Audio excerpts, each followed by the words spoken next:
কোরআন আমরা শিখবো কেন, এর কয়েকটি কারণ আমি আপনাদেরকে বলবো। যে কোরআন শিখতে হবে কেন, জানতে হবে কেন, কথা বলেন।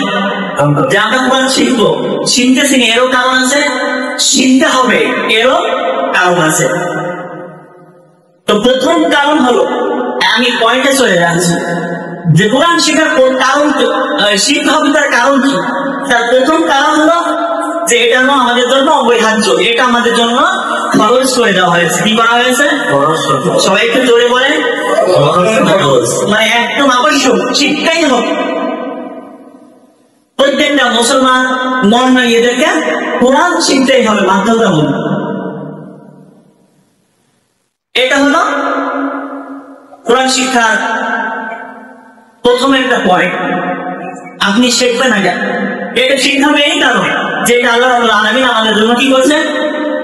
খরচ করে দিয়েছেন। সবাই বলেন কি করছেন? খরচ করে দিয়েছেন, মানে একেবারে আবশ্যক, অবশ্যই শিখতে হবে। দেখেন আজকে আমরা আমাদের সমস্ত কাজ করছি কিনা? করছি না? কারো কি বলতে পারে না যে আমার ব্যক্তিগত কোনো কাজ বেঁধে আছে, আমার গরু খাতে পারছে না, আমার ছাগল খাতে পারছে না, বা আমার বাড়ির স্ত্রীরা খাইতে পারছে না, বা আমি কোনো কাজ করতে পারছি না, এমন অনেক কিছু আছে। একটু জোরে বলেন, কথাগুলো বুঝতেছেন না আপনারা? বুঝতে পারছেন আমার কথা? তাহলে ফোন করে দেবেন। এমন কোন কাজ কি আপনার থেমে আছে? 40-50 বছর ধরে আপনারা থামিয়ে রাখছেন, এমন কোন কাজ আছে? একটু কথা বলেন না। কিন্তু দেখেন এই একটা কাজ থেমে আছে, সে কাজটা কি? কোরআন শিক্ষা করা। কি কাজ?